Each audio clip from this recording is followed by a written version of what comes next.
Hello, everyone. Welcome back to another week of a pre-recorded episode that I couldn't get out in time because my dark night of the soul just had other plans for me.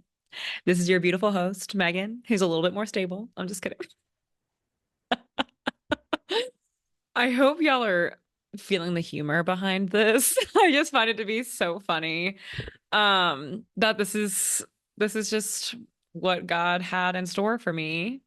Um, as I come to you with an episode that is clearly old again because of the color of my hair, but I hope you guys are enjoying the red hair. I'm personally loving it. I think this is like week 4.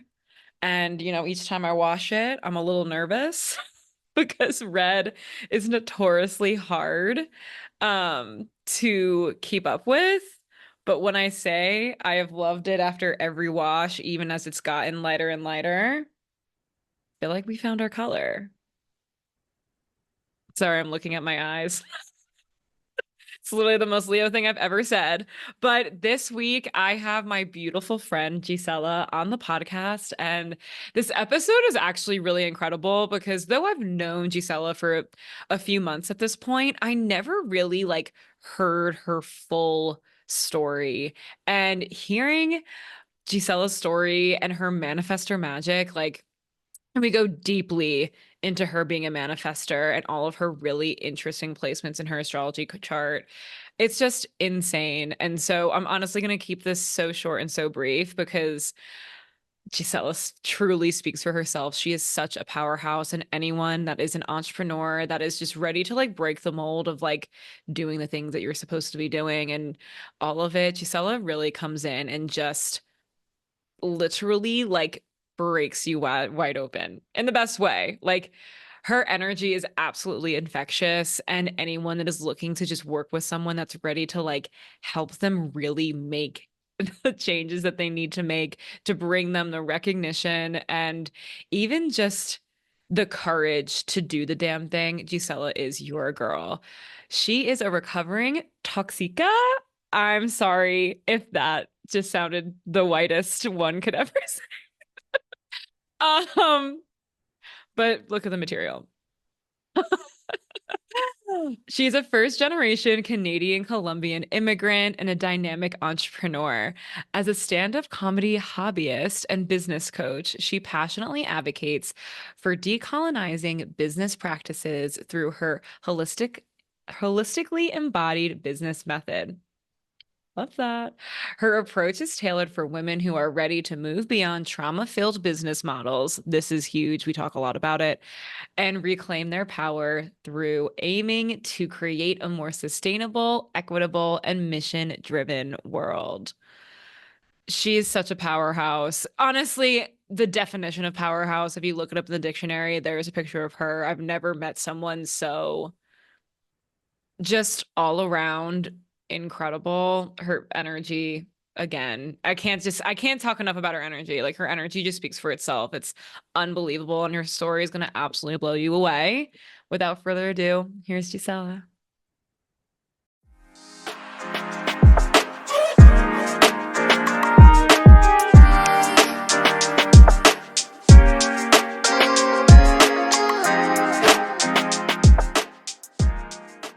Gisela, I'm so excited to have you on the podcast. Welcome.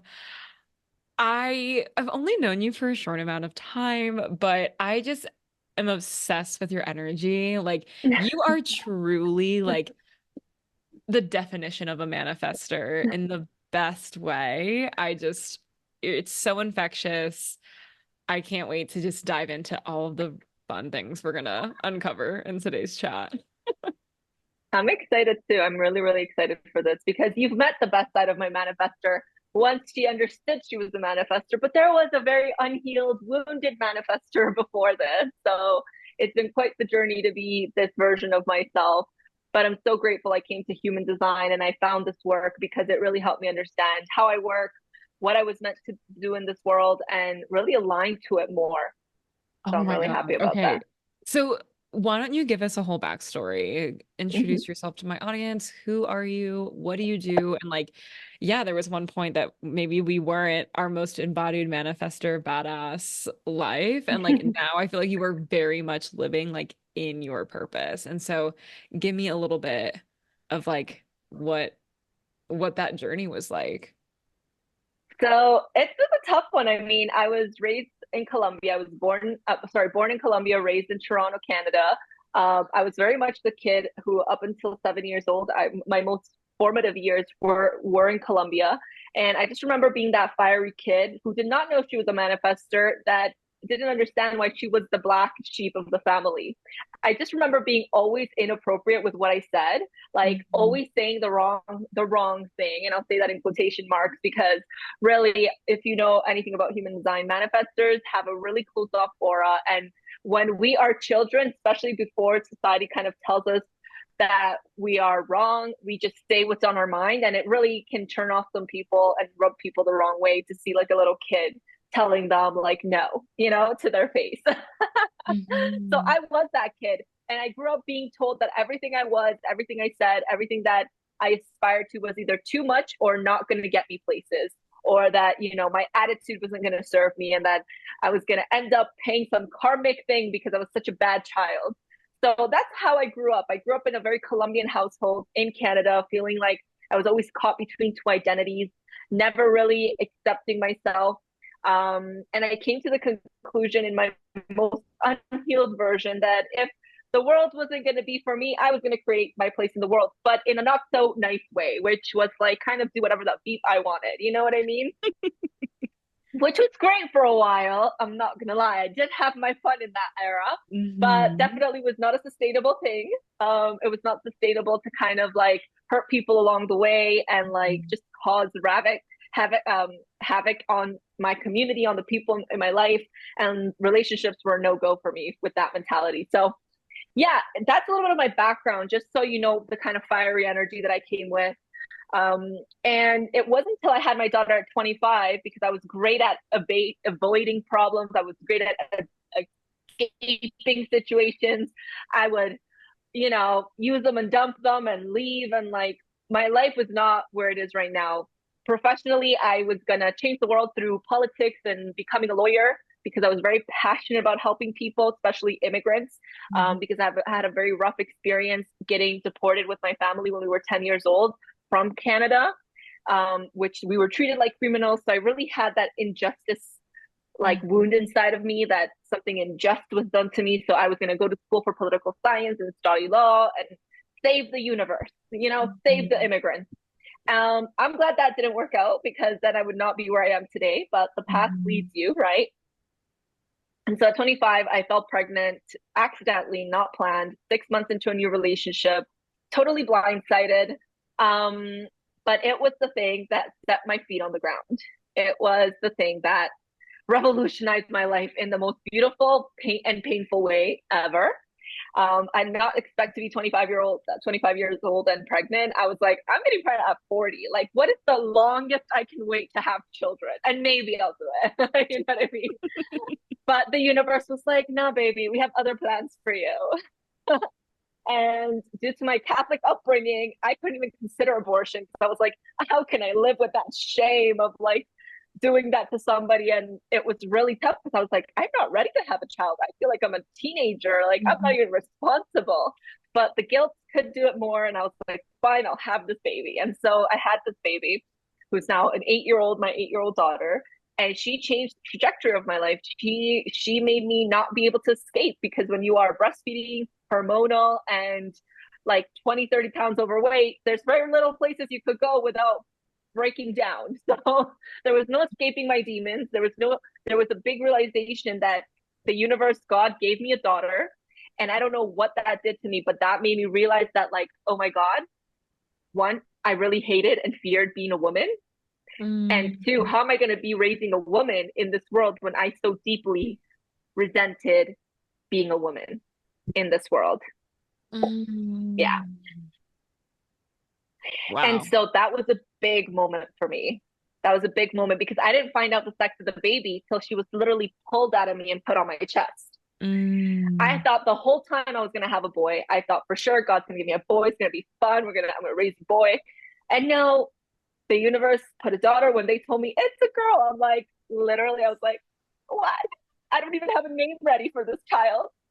Like, Oh I my only have boy God. names. I was Oh my so sure. God. I dreamt it was a boy. I had names for boys. I'm like, this is a boy.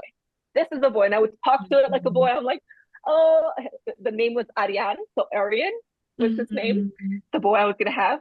And I was talking to him like a boy. And I'm like, my poor baby. She was like, nah. She's like, Ma, what are you doing? I have other plans for you, but okay, we'll let you live that dream for 9 months. Clearly, it was what you needed. She's like, I'll let you have this because this will be the only piece you will have. And until I come. 100%. 100%. And so she was my biggest gift. She was the biggest thing that set my feet on the ground and like made me realize that like I'm responsible for her experience as a woman. And I felt this deep knowing that like, how can I teach her to be a woman if I hate being a woman?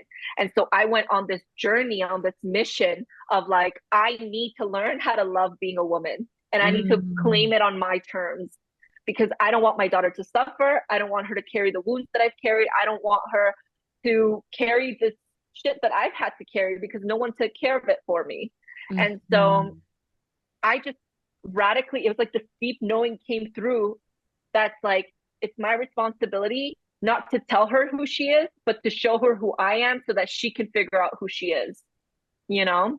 And so that began this journey of like self acceptance, self belief. A lot of, I had to fight a lot of my own inner demons about what it meant to be a woman, the vulnerability of being a woman. I was a very masculine woman in the sense that I was like, I get shit done, I'm independent, I do not need a man. And when you have a child, you become dependent on your partner, whether you like it or not. And that was a big, like a big breaking point for me because I was like, I am not in a relationship where I can feel I can depend on this person. And I also knew deep down that society was telling me, go work, go back to work now. And I was like, what do you mean? mm, I just birthed and now you want me to go back to work and now you want me to leave for somebody else to raise my child? Hell no. So mhm, I got like, I don't know what the manifestor in me was like, let's start a business while we birth a baby. Like, let's do it. Like, we just birth a baby, let's birth another one. Do not suggest it. Do not. Disclaimer, that is not what I suggest and advocate for. It is not easy, but it was my path. And I chose radically to go all in on my business from the beginning. Well, no mm, one believed in me. Well, no one saw the vision. Like, I even like I did absolutely everything to be able to stay home with my daughter so that I would raise her. Because I mhm, also suffered from sexual abuse as a child. mm, And I said, I trust no one. I trust no one. How am I gonna you want me to leave my daughter with a stranger? You're hilarious. Like you're hilarious. That's not happening. mhm, You know? And so it was the concoction of things that showed me I need to start something of my own. mm, And I fought that feeling for a long time, to the point that I was becoming so depressed that I had suicidal thoughts. I was like, mm, I'm like, how can I? Because there was a lot of pressure to be the right type of mother, right? From that responsibility of healing myself also came a lot of pressure from my perfectionist that said, you have to be the good mother. You have to sacrifice for your daughter. You have to be everything for your daughter. But where did that leave me? And so I got the first 2 years of her, almost three, I had depression, and there was many times where I considered running away and saying, you know what, I gave her a good dad, I could leave, and she would be okay. And it got to the point mm, where that feeling became so real that I was about to leave. That one night, it was like a Sunday night. I called my best friend and I said, I think I'm gonna leave. Like I don't think I'm cut out to be a mom. Like I really do not mm, think this. And she's like, no, Gisela, you're depressed. I think you talked to somebody. And I'm like, no, I've never been clear in my head. I am not meant to do this. I was mhm, ready to leave it all behind and leave. And thankfully she connected me with her sister who actually was a business coach. She was not even a therapist, but she just saw in me that I was deeply like under resourced, under loved, like she just saw like this thing that had fallen apart, but like couldn't see her greatness. And I'm so grateful for this human that Mm. saw me in my most brokenness and thought, oh my God, you're amazing. What do you mean? And I was like, do you What? see what I'm showing you? Like, I'm a mess. I am broken. I hate motherhood. What are you talking about? And she was like, no, you are just so smart that like the system, you cannot live in the system that you're living in. Like you're just so developed for that system that doesn't support you. And I was like, what? Like, what? And so that began my journey where she opened up my eyes to like, you can work for yourself. There's digital marketing. You can learn coding. You can learn copywriting. You can learn. And this was back in 2017. And I was like my brain just exploded. My daughter was born in 2016. I started my birthday, my baby business in 2017. And I was like, let's go. And so I started by learning skills that were going to make me money. So I learned coding, I learned copywriting, I learned editing. And I started supporting mothers because I started a Mhm. community of moms that we were called Momlennials. Like that was the Mm. tagline for my mom group, like Momlennials, like we're going to do things different. And I just started like really just saying how unsatisfied I was with mothering and like the system that we're taught to be mothers within. Like, how could Mhm. I love my child so deeply and yet motherhood made me feel so guilty about the type of mother that I was? Mm. You see? Mm. I know. And so there was a bunch of contradictions. And I'm like, if one thing I am really good at, Megan, is living in contradictions. Like I navigate duality like a badass, and I've done it since I was a kid. There's this Mhm. power where I can be living the worst experience of my life, and I can see the beauty and the magic, and the universe talks to me in those moments. And it's like, hold on, don't worry, you got this. Like, keep going. I'm like, so I've always just had this just deep knowing since I was a kid. And it's knowing after knowing after knowing and allowing myself to make a lot of mistakes along the way. Like that has been my journey and not playing by anybody else's rules at all. I've tried to. It's not a fun Mhm. game. And and it's just I feel like one of the things I'm meant to do on this earth is to show women how to break rules and like create their own system of existing. Because I'm just so sick of being a woman and telling and being and hearing that like either I have to sacrifice myself for my child, or I have to sacrifice myself for a relationship, or I have to sacrifice myself for my business. And it's like, no, like that's just not the way I'm gonna build. And so that led me to developing my business. I started off with an agency helping supporting small businesses in Toronto, to start feeding my family. I separated from her dad in 2019 after a really big many years of toxic relationship, very emotionally abusive, financially abusive, because I was completely financially dependent on this person until I could finally have my business fund my situation. Um, and we got into so much debt, and he did not want to leave me. And the only way I got this person to finally leave me was for me to take over a $9,000 debt with like $100 in my account. I had $100 in my account. I had this knowing. I was literally typing at my computer, and I've had tried to leave him 3 times in those past 3 years. None of them worked. Meaning I would always have to come back because I didn't have the funds, or he would just wouldn't leave. And I was an entrepreneur who was going to give me an apartment in Toronto Yeah, when you need like background check, they need to check your credit score, you need all these stuff. And when you're totally. a mom, an entrepreneur, no one's going to give you like my credit score was like zero. Okay, that's my credit score. Still not that much better to tell you the truth, but I'm okay with it. Well, again, it's I'm just working so on it. funny. It's just like you've multiple times I feel like you'd be like, this is wrong with the system. This is wrong with the system. And that's just another thing. It's like, yeah, you're an entrepreneur. Like, good luck, literally good luck getting an apartment. Because it truly is like they're you're like it's just it's not it. I had to say that. There's so much I cannot wait to share with you, but please continue. So imagine I'm a mom. I can't get an apartment. I've tried to leave this man 3 times, doesn't leave. And we had gotten fallen behind on some bills, and there was a $9,000 debt that was hanging over our head. And I said to him, literally, the download came so clear. It was like, tell him to stay at his mom's because he had visited his mom's house and he was already there. And I tell him to stay and say that if he decides to stay and never come back, that you will send him his stuff packed, that you will take over the $9,000 debt. And in my head, I'm like, this is crazy. I looked at my bank account. I had $100. I'm like, how is this going to work? But I didn't even doubt it. I just wrote to him in that moment. I said, I'll send you a letter right now, signed, so that you are completely cleared from these debts. I'll take it, and I will go and I will give it when I have to present when they come because they come and talk to you. They're like, who's gonna present themselves for this debt? I'll show them the letter, and he has a copy of the letter, and he left.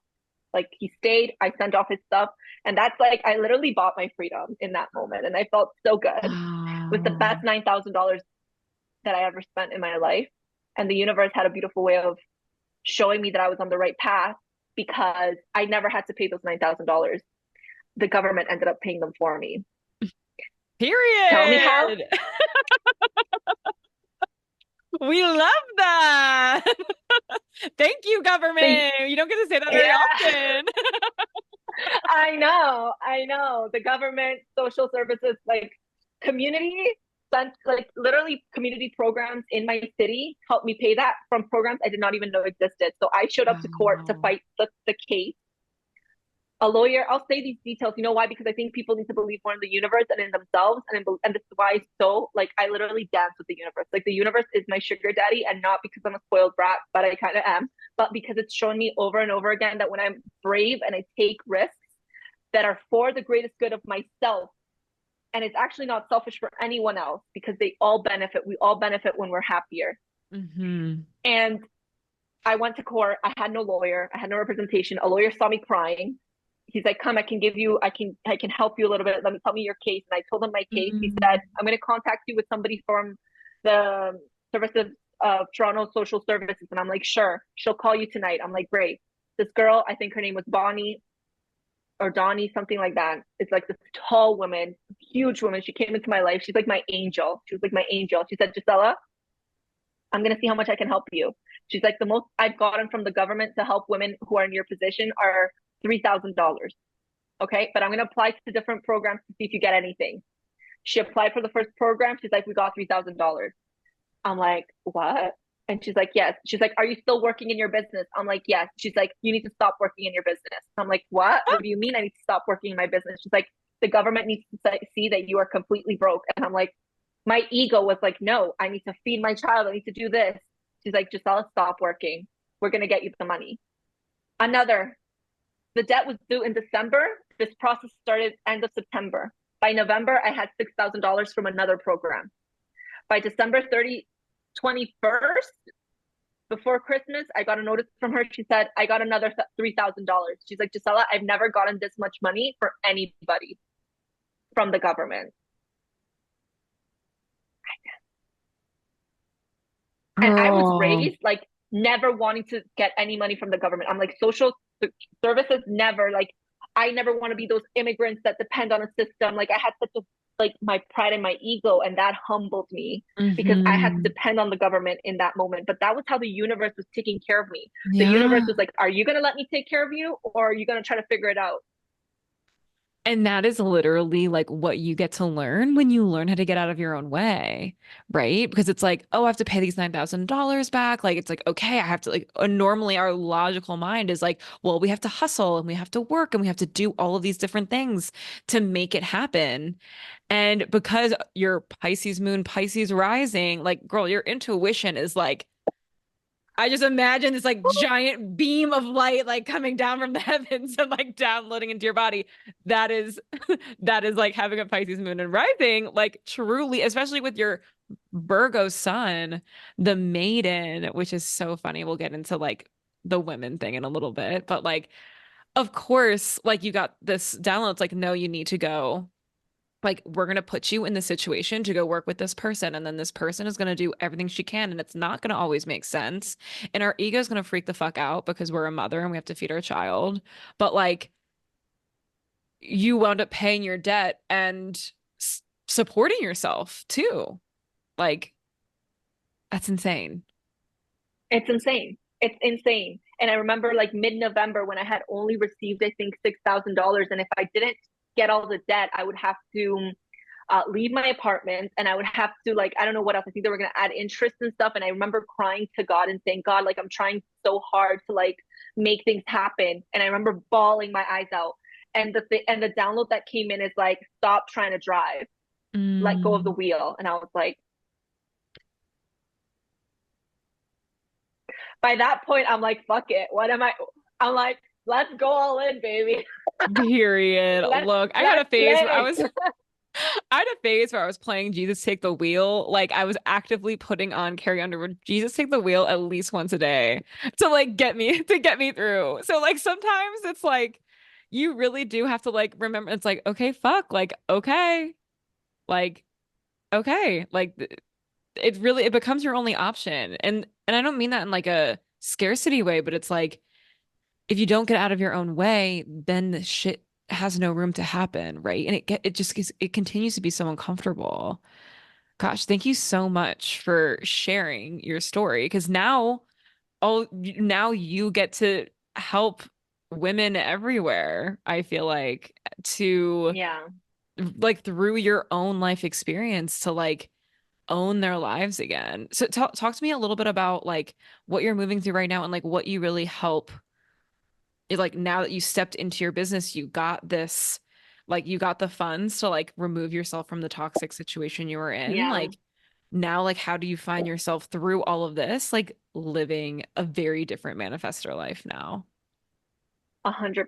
I think a lot of this journey has shown me that I have to redefine what success, what happiness, what fulfillment looks like.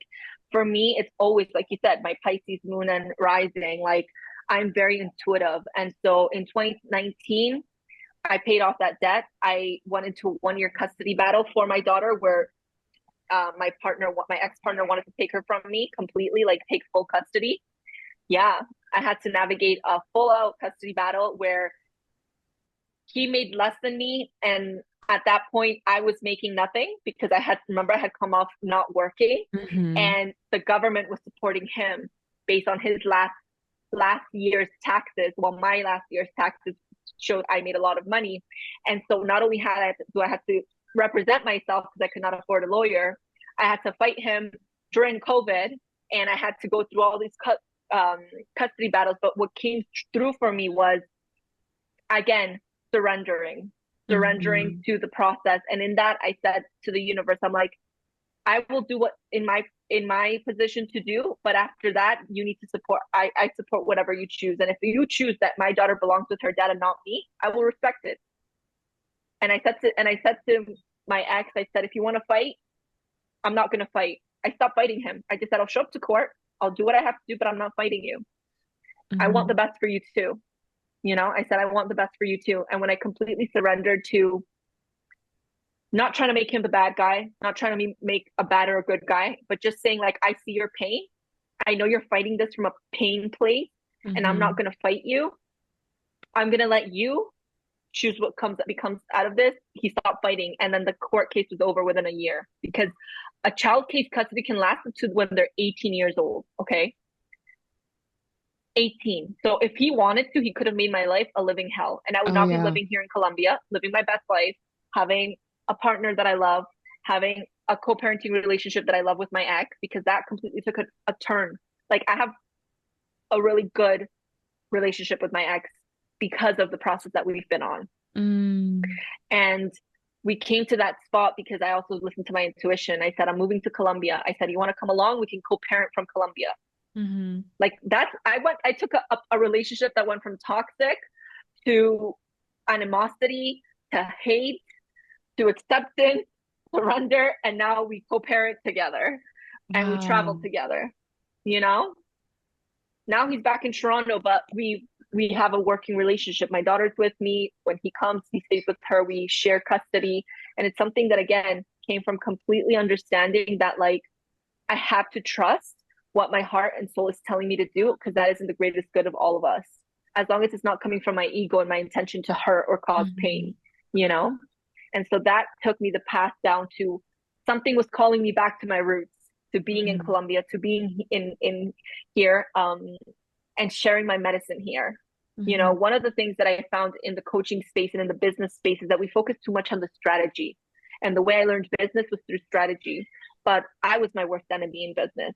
And no one was teaching me Mhm. how to get out of my own way. I had to kind of blindly lead myself out of it and learn from modalities, from therapists, from modalities that were teaching me, hey, how to just trust yourself, Mhm. so that your business can be an extension of the purpose you want to live in this earth, you know? And I made a lot Mhm. of empowering mistakes because those led me to the next best thing in my life. And where I find myself now is that I'm being deeply called back to my roots, and I'm creating. So I have I created my own methodology called the Holistically Embodied Business Method, which is an integration of the energetics, the spiritual, the embodiment that needs to be the foundation of any business. Because I'm also really good at business and strategy, but I cannot help you build a business if the foundation that you're building on is shaky. It's Mhm. irresponsible of me. It's like Mhm. going to the doctor and me feeding you pills instead of looking at the root cause of what's causing it. Oh wait, that's how the system works. Funny. Literally That though. literally, right? Literally. But it would be irresponsible of me. It's like, okay, here's some pills, but not take care of the root, right? So Mhm. I, with my holistically embodied business methods, really care about the foundation, the root of what you're building before you just build for the sake of building. Mhm. A lot of us are building for the sake of building. And that is exhausting. That will lead you nowhere. You will burn out and you will give up. And there's so Mhm. many people who are such amazing entrepreneurs. I hate seeing them give up on their projects because of that lack of awareness, that lack of knowledge. Right. And so my current path that I'm creating is called the mystical entrepreneur. The path of the Mhm. mystical entrepreneur. And it is a mix of these things. It's understanding how to work from within so that our business, which is a mirror to who we are and what we are creating from the inside out, can be successful in this new paradigm where energy matters, where purpose matters, where we get to be abundant, not in the way that we monopolize an industry and become the next Jeff Bezos of our industry, but actually we become an integral part of an ecosystem Mhm. that can allow for another part of the ecosystem to be just as abundant and successful as the next. You see? So that's where my work is right now. I'm just freaking out because looking at your charts and stuff, like it just makes so much sense. But before getting into all of that, I just want to thank you so much for sharing your story. I mean, I already loved you, and I was already in awe of you, but I did not know half of the shit that you just told me. And I genuinely cannot believe all of the things that you went through and like you're still I'm like and we're still here like and it's just such a testament to who you are. And I feel like the biggest themes that were coming up is like that change maker in you. Like you see systems and like ways of being, roles, being a mother. Like it was so funny when you were like 25, like I'm like I was like literally at 30, I feel like a teen mom, let alone 25. I'm like, I'd be like a child mom. I'd be like, what is this?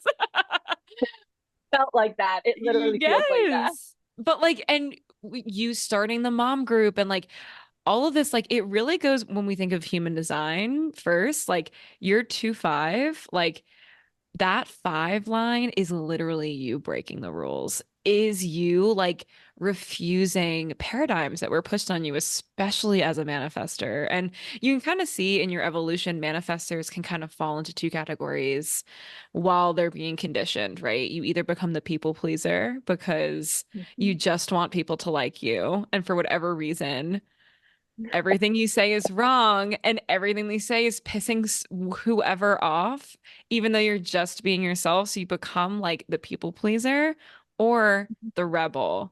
And it's like, I feel like you went like to both of the places, right? You was like, I tried out pleasing everyone and it fucking sucks. So now fuck everybody.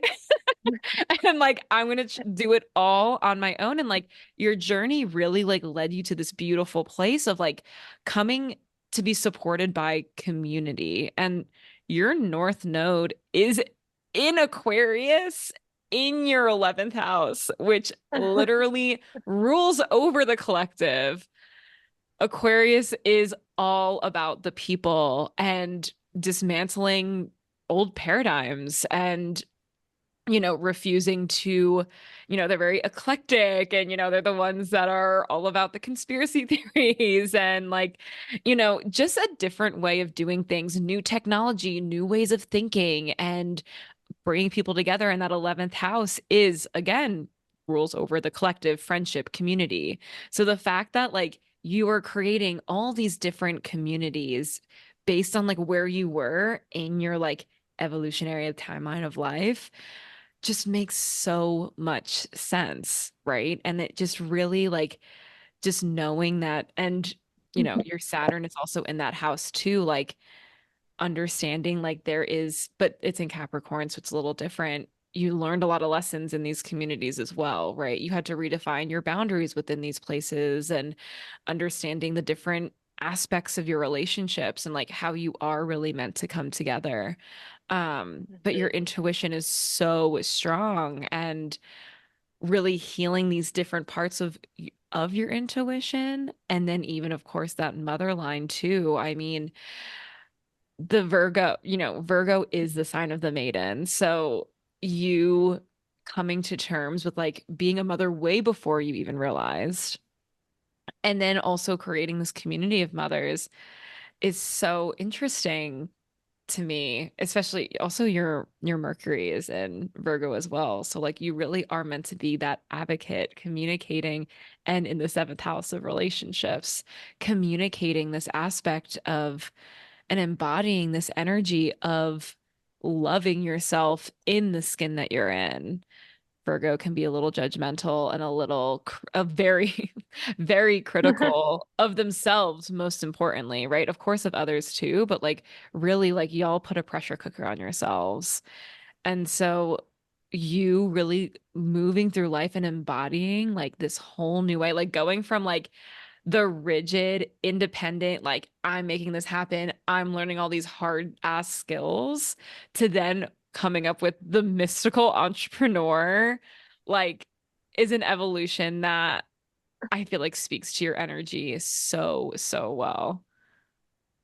Yes, yes. And these lessons I found myself in many of these things that one of the biggest resistance I've had with community and helping people that I've had to heal was I had a deep need to save people. Mm. And that created really toxic and unhealthy dynamics with my clients, with the community I was trying to serve, because I would sacrifice myself. That's where the people pleaser would come in. I would sacrifice Mhm. myself to see them get results and change their life. And Mhm. that depleted me. That caused me a lot of pain when I'm like, but why isn't it happening? Why aren't they changing? I'm giving them everything. And it took a lot of inner healing to realize that it's not my responsibility to save anyone. And it came Mhm. from my need to want to save my mother when I was a child from an abusive relationship, and me not being able to save her. I would attract women who were very much victims, and that I needed to save them.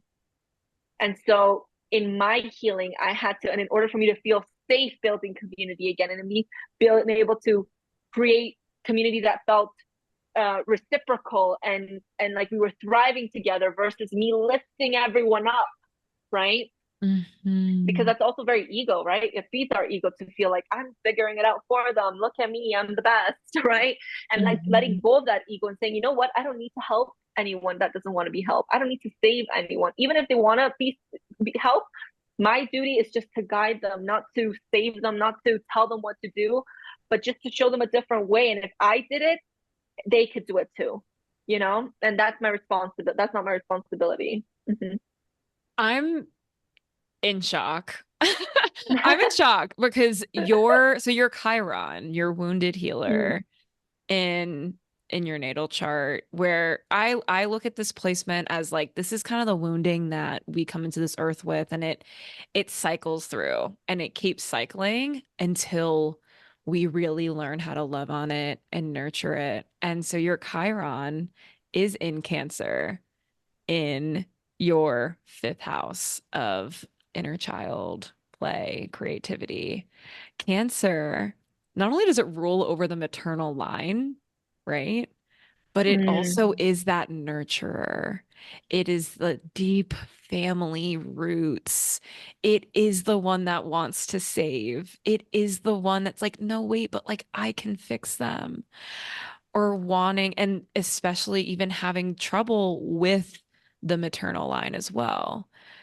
Having some mother wounds, having even like that, sister wounds, having those a difficult relationship with other women because there is this feeling yeah. that we can't express ourselves, be in our fullest expression, in our creativity, in our even like our sexuality, right? Can be the fifth sign ruling over sensuality and play. And so, really having that wound there and literally, as you just laid out, witnessing that play out in your life and having that almost like counterplay with where you're trying to go, right? Like what you're wanting, like wanting to be supported by community, wanting to be supported by your people, but this wound kind of hangs out there.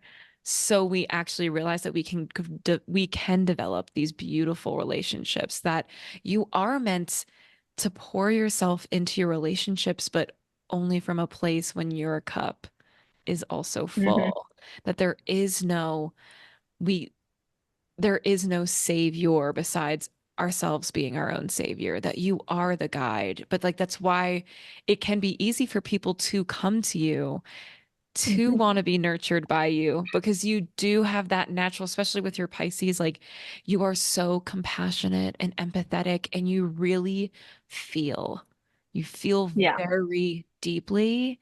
And so, of course, when you see others in pain, especially with the story that you move through, you can empathize very, very well, right? And you can be that beacon of light because it's like, girl, like I got myself out of it. Like I know I can bring you with me. And there's that need to want to like bring others. And in reality, it's like we're here to support, not drag Pull them along. and Yes. triangle. Yes, yes, yes. Hmm. Totally. Totally. And it's really cool to hear that because to be honest, like for me, this inner child, I think a part of my healing has been in comes with making peace with accepting my desires, accepting the way I'm playful, accepting my sensuality and Mhm. sexuality, that I'm very fluid, Mhm. embracing the fact that that play is important to me, that, Mhm. desiring and being my most magnetic self comes from living that myself, right? But it's such a contradiction because the savior in me was like, Mhm. no, sacrifice, be in pain, feel the suffering of others. And it's like, Mhm. actually, no, I need to make peace with the savior and said, hey, we do not need to save. The only person that I've had to learn to love above anybody else is myself. And I take that. I came to a point, I think around 2022, that I literally felt so much love and protection for my inner child, especially after COVID, because I think Mhm. what that did is that allowed me to spend a lot of time on my own, a lot of time in my own cocoon where I wasn't having sex with people, like, where you like share your energy with people. And I actually became very protective of myself and my Mhm. energy. And what that did for me was like, oh shit, like I poured so much into me. I'm not going to let anyone just take that Mhm. anymore. I'm gonna have standards around that, and it doesn't mean I'm gonna be mean. It's just I'm not here to to play with any energy that doesn't feed me as well, right? And so I Absolutely. agree. I agree. Like the inner child stuff has helped me a lot with not needing to have that savior mentality of saving others and just saying like, actually, I love myself, and I the only person I need to save is me. You know? Absolutely. And that's really, I feel like, really was the theme of your Saturn return, your Saturn return in Capricorn in that 11th house of community and friendship and the collective.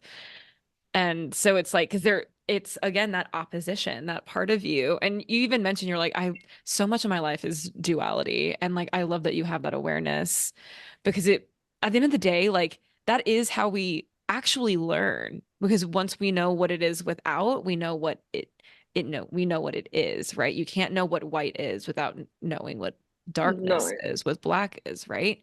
And so it's just so, I find it to be so interesting that even in your chart, like you have the duality all over, so you can actually learn what it is you're really here to learn and what you're here to embody and how to really envelop these really beautiful relationships within your community, within your romantic relationships, and then even being that mother to your daughter now, right? Like really like Mhm. learning to love on yourself on that role that you are, but also as the human that you are too, right? And especially, getting into going back into your roots, like when I'm looking at your Pluto, which can rule over like the generational stuff that we come in with. And you talked about getting back into your sexuality and sensuality and like really feeling yourself. I mean, Pluto is in Scorpio in your eighth house, which is also sex, intimacy, taboo. Like, and so of course, like, and then I was raised Catholic too. So like getting rid of all of, like the Catholic guilt and shame and like really reclaiming your fluidity and sexuality and what it means to you to be a woman and like feel so confident and safe in your womanhood is like really Mhm. what like as you really came here to this earth, it really came to learn. And I just find like your entire story to just be like so, so beautiful, especially then your manifestor energy of just really like learning how to listen to your whispers and just going, like your whole story really is a story of synchronicity and like trusting yourself even when the odds were stacked against you. And like that's what it means to follow your authority, right? Like you followed your strategy and authority to get you exactly where you need to be now. And it's like the most beautiful thing.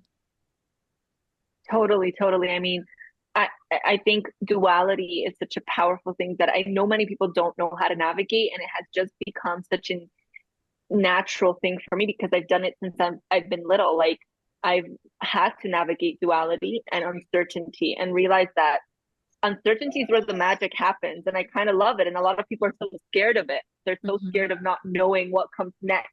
Hmm. Um, so, but I realized that not knowing what comes next is where like the magic happens because that's where you allow the universe to write a different story with you versus planning it out and controlling it. So that's something that I think is in my zone of genius, and it's one of the things that really allows me to help women break free from their own inner kind of chains and boxes that they put themselves in, because business to me is such an empowering way to like live your truth and Mm. to financially support yourself, because money's important, especially for women, especially for us who are, you know, my lack of not having money kept me in relationships longer than I wanted to be. So Mhm. how can these, all these things have to come together, right? Working on making money independently, learning to mother myself and my daughter, learning to lead women back to themselves, not from a place of ego and I'm going to save you, but from a place of like, I'm going to show you how you can save yourself. Mm. It's so powerful. I'm still just I honestly I have a I resonate so deeply because even I'm just thinking of my own experience. Like business is such a liberating thing, and I very much resonate with having to depend on others and the finances with it all. It gets so, but then like learning how to be supported and like starting out independent and now it's like different and trying to understand the balance and especially in business and starting a business, it's like one of the most liberating things that you can experience, but it's also at the same time, I feel like some of the scariest and like isolating experiences at the same time. And so like you being like this beacon of helping women like not give up just because of like our own wounding and money stories. I mean, for me, I think that's been the biggest realization that like starting a business, like yes, like I it was something that I always knew I was going to do for myself. I didn't know exactly what that meant, but like I knew I was going to do something. And I thought I like had to like create like a product or something. Like that was my like what I thought like an entrepreneur was like Shark Tank. And so like when I finally like found this world and I was like, oh wait, this is what I'm meant to be. I just I never realized how much your own internal like shit just follows you, even I feel like more apparently into your own business than it does necessarily does in like a corporate 9 to 5. Granted, I know wounding definitely still shows up there too because I was Yeah. there. But I feel like when it comes to feeling like giving up or like the offerings and focusing so much on strategy, I struggle with that so much. And so, I mean, I know we're wrapping up, but I'd love to just hear like how you have used your manifestor magic, your deep intuition. Like, I feel like even the last 6 months, you have just like completely come out on this whole other side and you're leading your community in a whole new way. And so I want to hear all about it. I love that. That's a great question. I think part of it was when I first found out about human design, one of the first things that helped me do was accept my anger. Because Mm. misalignment, when I'm not in alignment, I'm angry. And I grew up most of my life angry, angry at the world, angry at my parents, angry at my relationships, angry at men, angry at women, angry at society. And when I realized that that was part of my human design, I just felt this state of relief like, holy shit, it's not just me, it's just the way I'm not aligned. And that initiated in me a need to like, what does the opposite of anger mean for me? And if it's peace, what does that feel like? And Mm. so a lot of the times as a manifester, we have a lot of ideas. We have a lot of shit we want to initiate, but because I was deeply wounded and wanted to be independent and thought I needed to do it alone, I would start ideas, but they would fizzle out because my energy as a manifester is not it's not like a generator that can take something from beginning to end. And Hmm. so I kept feeling guilty, like, why can I get past this moment, this funk? Why can I get it done? And what happens is like you can create something, but you need support on the way. Like it is very difficult energetically for me to birth the idea and then also go out full fledged on it and execute it. Right. Hmm.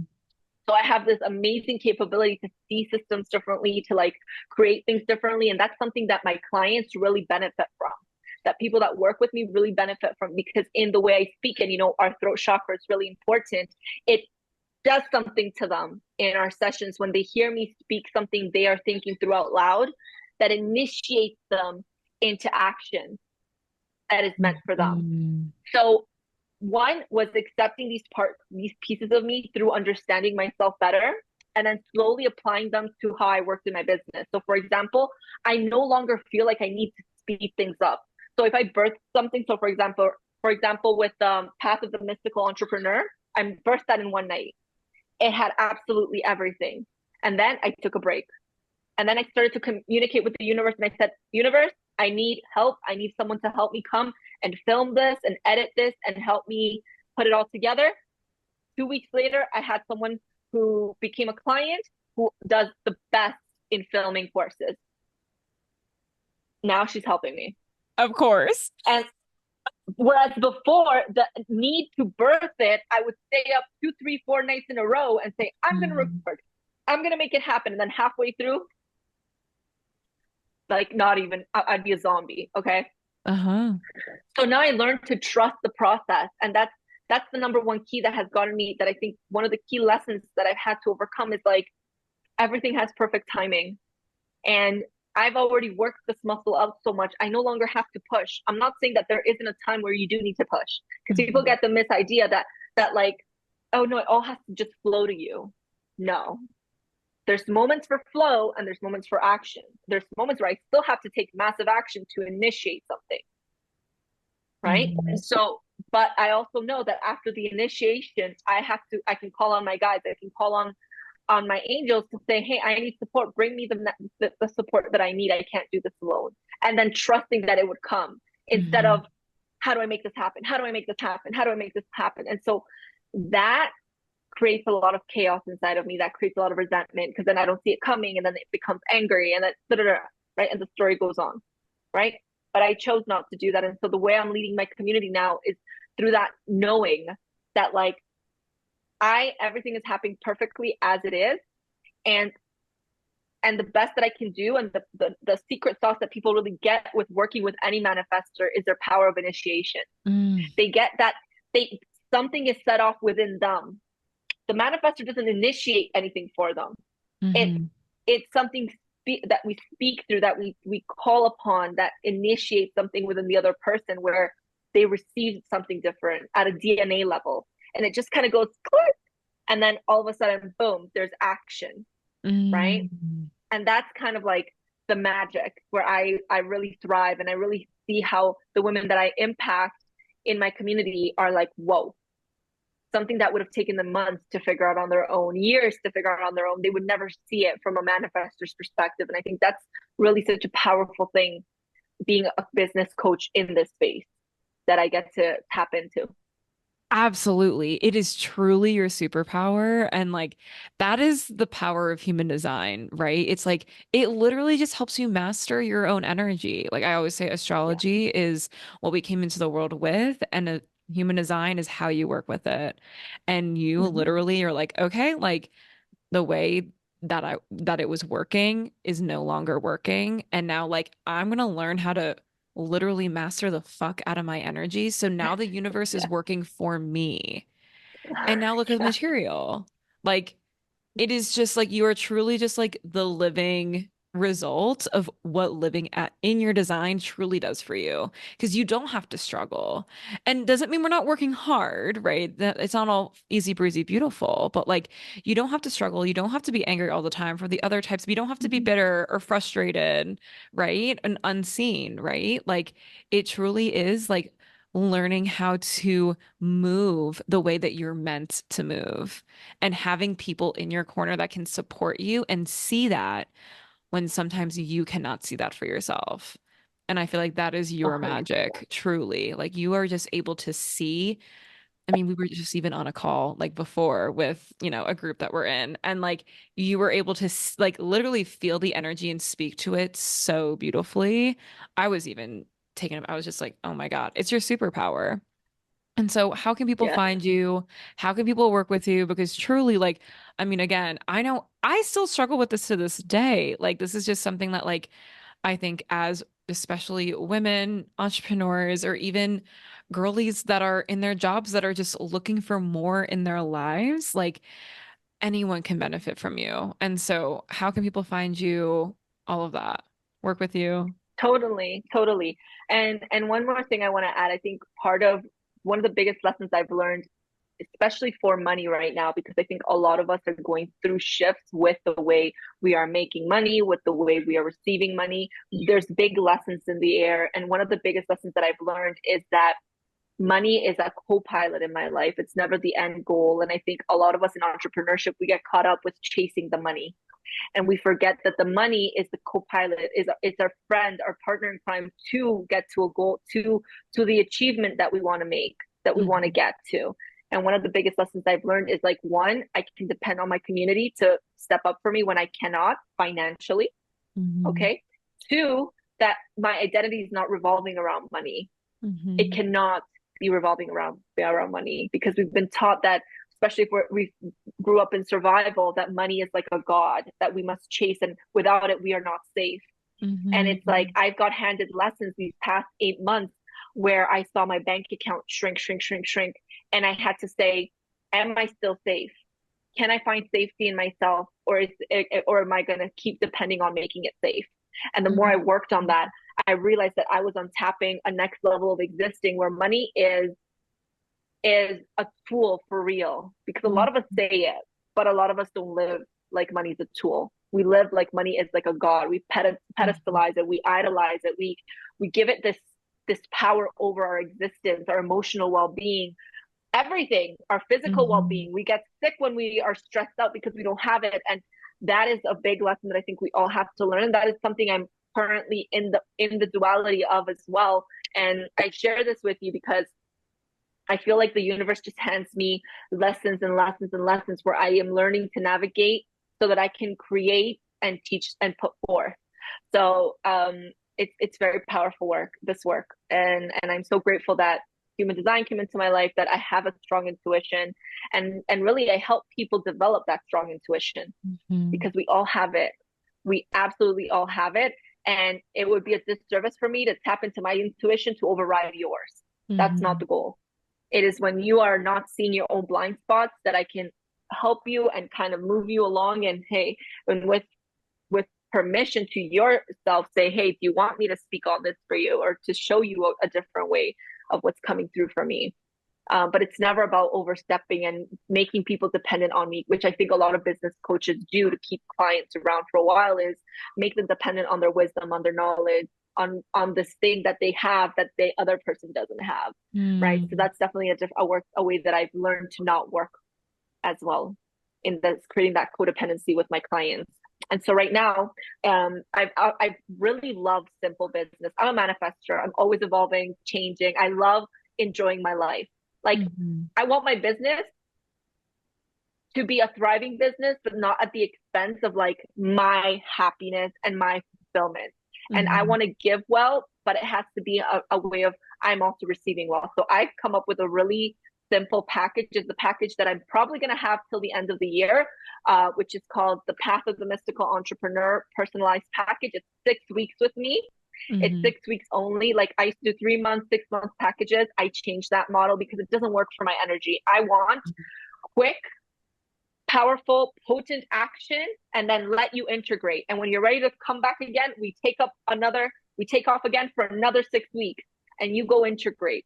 And you know Mhm. what I mean? Like, I like that energy. I don't like this prolonged energy of let's do this for 3 to 6 months. My manifestor energy used to work within that mold, and it was draining and exhausting. Mhm. When I'm always learning and creating, the best thing I could do is be the example, go live my life, right? That's what it meant. Mhm. So, and serve you at the level that I do in business. So that's what I'm offering right now. You can find me on social media under at Gicela Holguin.